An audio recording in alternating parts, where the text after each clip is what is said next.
সকলোকে মোৰ ইউটিউব চেনেললৈ স্বাগতম জনাইছোঁ। আজি আমি আলোচনা কৰিবলৈ বিচাৰিছোঁ Assam civil service prelim 1996 Indian history optional পেপাৰৰ কেইটামান MCQৰ বিষয়ে। আশা ৰাখিছোঁ যে ছাত্ৰ ছাত্ৰীসকল ইয়াৰ দ্বাৰা বিশেষভাৱে উপকৃত হ'ব। আমাৰ প্ৰথম প্ৰশ্নটোত আছে যে মহেঞ্জোদাৰো আৰু হৰপ্পাৰ ভগ্নাৱশেষ কেতিয়া প্ৰথম উদ্ধাৰ কৰা হৈছিল? ইয়াৰ শুদ্ধ উত্তৰটো হৈছে চি 1922।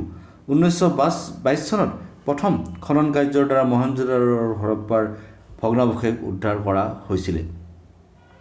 আমাৰ 2 নম্বৰ প্ৰশ্নটো আছে যে মহেঞ্জোদাৰোত উদ্ধাৰ হোৱা উল্লেখযোগ্য আৰু বৃহৎ নিৰ্মাণ কাৰ্য কোনটো আছিল? ইয়াৰ শুদ্ধ উত্তৰ হৈছে ডি বাথ, বা যাক আমি গ্ৰেট বাথ বুলিও কওঁ।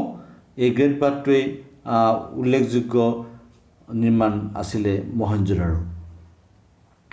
আমাৰ 3 নম্বৰ প্ৰশ্নটো আছে যে আৰ্যসকলৰ আদি বাসস্থান ক'ত আছিল? ইয়াৰ শুদ্ধ উত্তৰটো হৈছে বি চেণ্ট্ৰেল এছিয়া।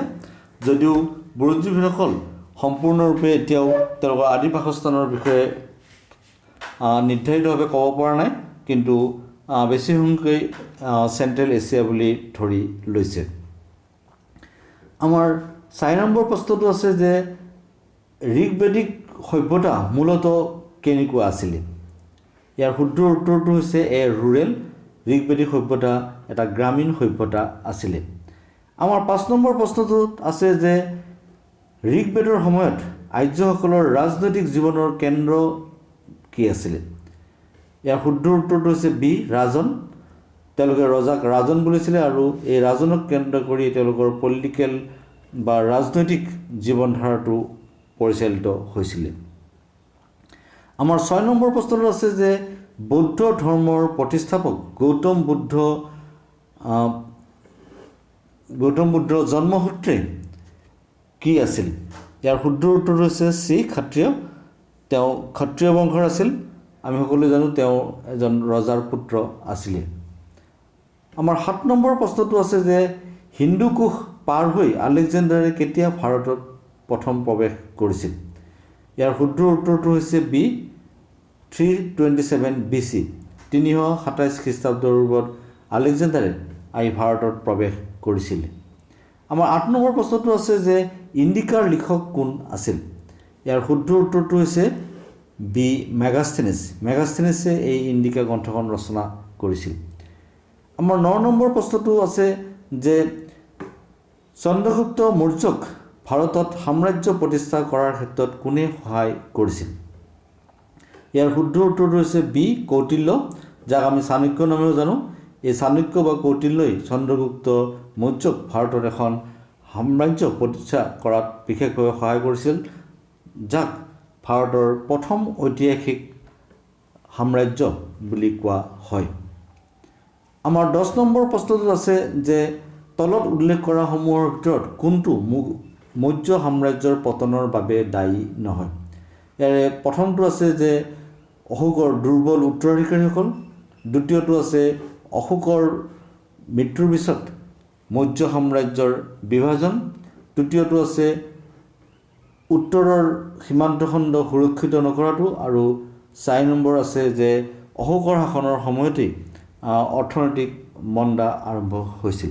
ইয়াৰ শুদ্ধ উত্তৰটো হৈছে C northern frontier was not properly guarded. এই কাৰণটো মৌৰ্য সাম্ৰাজ্য পতনৰ বাবে দায়ী নাছিল। আমাৰ 11 নম্বৰ প্ৰশ্নটো আছে যে অশোকক কিয় গ্ৰেট বা মহান বুলি কোৱা হৈছিল? ইয়াৰ শুদ্ধ উত্তৰটো হৈছে B abolition of war and establishment of universal peace. তেওঁ বৌদ্ধ ধৰ্মৰ প্ৰতি আগ্ৰহী হৈছিল আৰু পৰৱৰ্তী সময়ত তেওঁ যুদ্ধ সম্পূৰ্ণৰূপে ত্যাগ কৰিছিল আৰু অহিংসা নীতি গ্ৰহণ কৰি বিশ্ব শান্তি প্ৰতিষ্ঠাৰ বাবে চেষ্টা চলাইছিল। আমাৰ 12 নম্বৰ প্ৰশ্নটো হৈছে মুদ্ৰা ৰাক্ষসৰ লিখক কোন আছিলে? ইয়াৰ শুদ্ধ উত্তৰটো হৈছে বি বিশাখা দত্ত। বিশাখা দত্তই এই মুদ্ৰা ৰাক্ষস নামৰ গ্ৰন্থখন ৰচনা কৰিছিল। আমাৰ 13 নম্বৰ প্ৰশ্নটো আছে যে গুপ্ত শাসকসকলৰ ভিতৰত কোনে প্ৰথমে অশ্বমেধ যজ্ঞ সমাপন কৰিছিল? ইয়াৰ শুদ্ধ উত্তৰটো হৈছে এ সমুদ্ৰগুপ্ত। সমুদ্ৰগুপ্তই প্ৰথম অশ্বমেধ যজ্ঞ সমাপন কৰিছিল। আমাৰ 14 নম্বৰ প্ৰশ্নটো আছে যে খাৰভেল ক'ৰ ৰজা আছিলে ইয়াৰ শুদ্ধ উত্তৰটো হৈছে কলিংগ তেওঁ কলিংগৰ ৰজা আছিল আমাৰ 15 নম্বৰ প্ৰশ্নটো আছে যে তলত উল্লেখ কৰা সকলৰ ভিতৰত কোনজন জ্যোতিষ শাস্ত্ৰবিদ আছিলে ইয়াত চাৰিটা নাম উল্লেখ কৰা আছে এ চৰক বি বৰামিহিৰ চি শূদ্ৰক ডি আৰ্যভট্ট ইয়াৰ শুদ্ধ উত্তৰটো হৈছে ডি আৰ্যভট্ট আৰ্যভট্ট একেধাৰে এজন গণিতজ্ঞ আৰু জ্যোতিষ শাস্ত্ৰবিদ আছিলে আমাৰ 16 নম্বৰ প্ৰশ্নটো আছিল যে গুপ্তসকলৰ পৰৱৰ্তী সময়ত উত্তৰ ভাৰতক কোনে পুনৰ একত্ৰিত কৰিছিল ইয়াৰ শুদ্ধ উত্তৰটো হৈছে ডি হৰ্ষবৰ্ধনে গুপ্ত শাসনৰ পৰৱৰ্তী সময়ত উত্তৰ ভাৰতক পুনৰ একত্ৰিত কৰি এখন শক্তিশালী সাম্ৰাজ্য প্ৰতিষ্ঠা কৰিছিল আমাৰ 17 নম্বৰ প্ৰশ্নটোত আছে যে মৌৰ্যসকলৰ পৰৱৰ্তী সময়ত ডেক্কান আৰু মধ্য ভাৰতত উল্লেখযোগ্য ৰাজতন্ত্ৰ কোনখন আছিলে ইয়াৰ শুদ্ধ উত্তৰটো হৈছে এ সাতবাহন গতিকে মৌৰ্যসকলৰ পৰৱৰ্তী সময়ত সাতবাহনসকল উল্লেখযোগ্য ৰাজতন্ত্ৰ হিচাপে নিজক প্ৰতিষ্ঠা কৰিছিল আমাৰ 18 নম্বৰ প্ৰশ্নটো আছে যে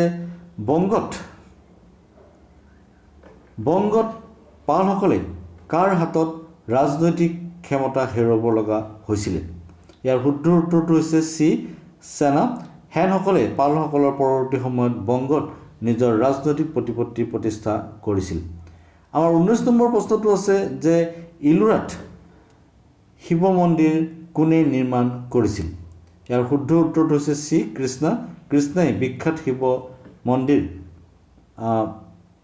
ইলোৰাত নিৰ্মাণ কৰিছিল আমাৰ 20 নম্বৰ প্ৰশ্নটো আছে যে চোলাসকলৰ শাসনৰ সময়ছোৱাত এটি উল্লেখযোগ্য বৈশিষ্ট্য কি আছিল ইয়াৰ শুদ্ধ উত্তৰটো হৈছে D coming up of the village assemblies Chola শাসনৰ সময়ত গাঁও সভাবিলাক সক্ৰিয়ভাৱে গঢ় লৈ উঠিছিল আৰু প্ৰশাসনৰ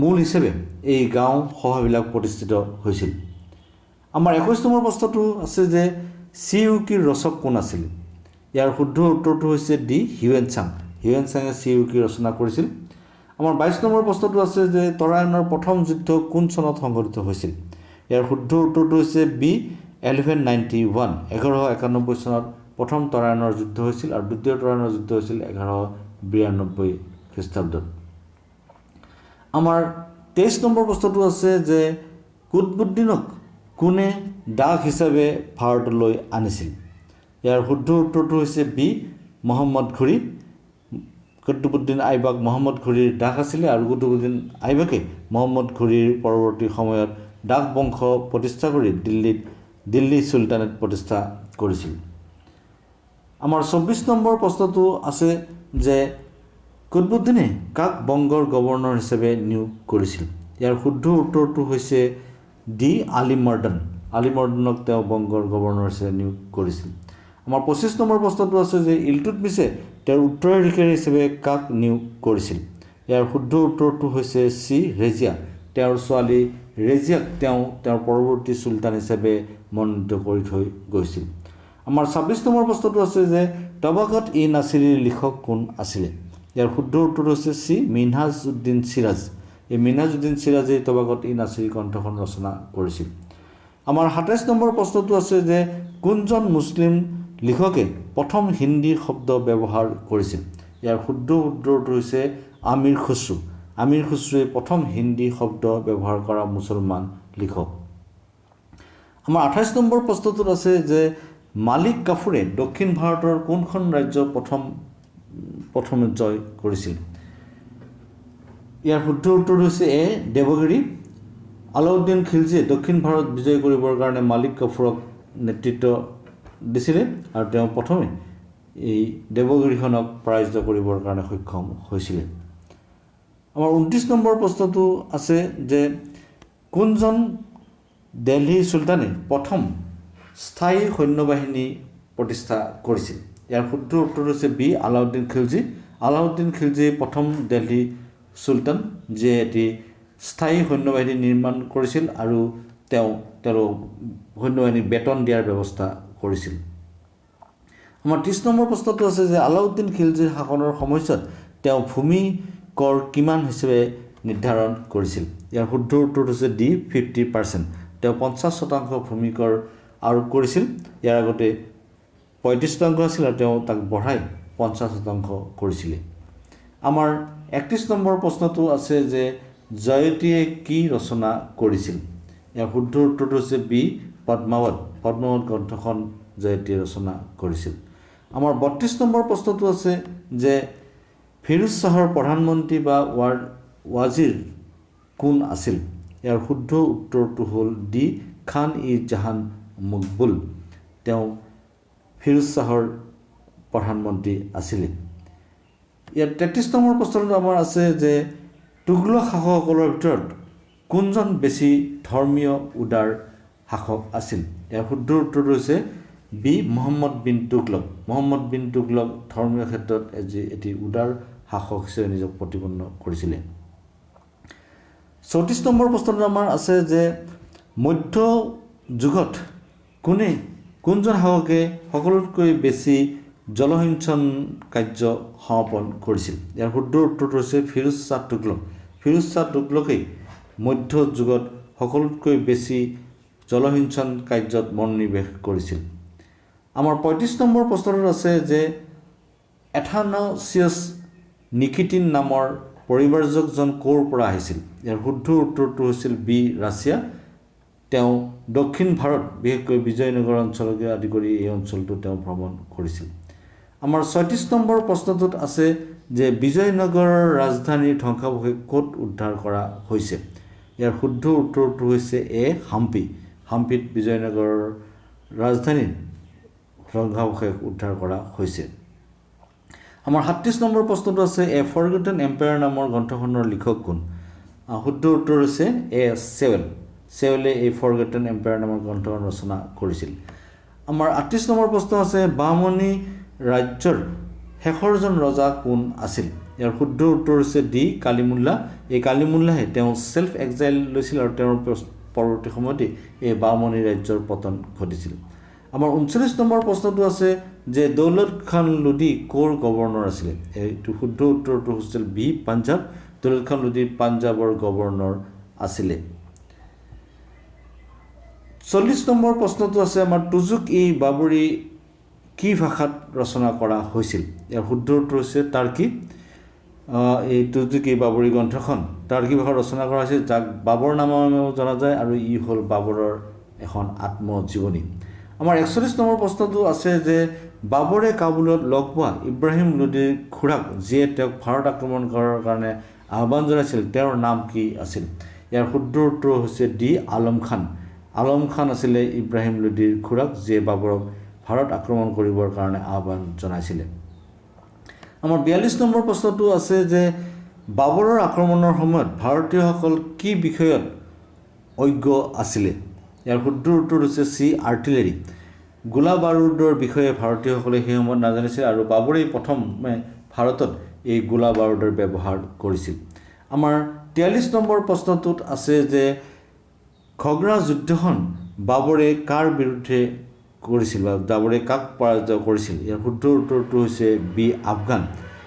খগ্ৰা যুদ্ধত বাবৰে আফগানসকলক পৰাজিত কৰি ভাৰতত মোগল সাম্ৰাজ্য সুৰক্ষিত কৰিছিল। আমাৰ 44 নম্বৰ প্ৰশ্নটো হ'ল যে হিমুৱে কাৰ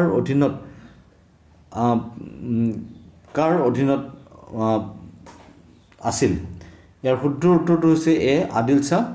তেওঁ আদিল শ্বাহৰ সেনাধ্যক্ষ আছিল আৰু পানিপথৰ দ্বিতীয় যুদ্ধত তেওঁ আকবৰৰ মুখামুখি হৈছিল। আমাৰ 45 নম্বৰ প্ৰশ্নটো আছে যে শ্বেৰ শ্বাহে প্ৰচলন কৰা মুদ্ৰাক কি বোলা হৈছিলে? ইয়াৰ শুদ্ধ উত্তৰটো হৈছে বি দাম। শ্বেৰ শ্বাহে উন্নত মানৰ মুদ্ৰা প্ৰচলন কৰিছিল আৰু তাক দাম বোলা হৈছিল। আমাৰ 46 নম্বৰ প্ৰশ্নটো আছে যে চৌচা যুদ্ধত কোনে বিজয়ী হৈছিল? ইয়াৰ শুদ্ধ উত্তৰটো হৈছে বি শ্বেৰ শ্বাহ। শ্বেৰ শ্বাহ আৰু হুমায়ুনৰ মাজত এই চৌচা যুদ্ধ হৈছিল আৰু ইয়াত হুমায়ুনৰ পৰাজয় হৈছিল আৰু তেওঁ মোগল সিংহাসন হেৰুৱাব লগা হৈছিল।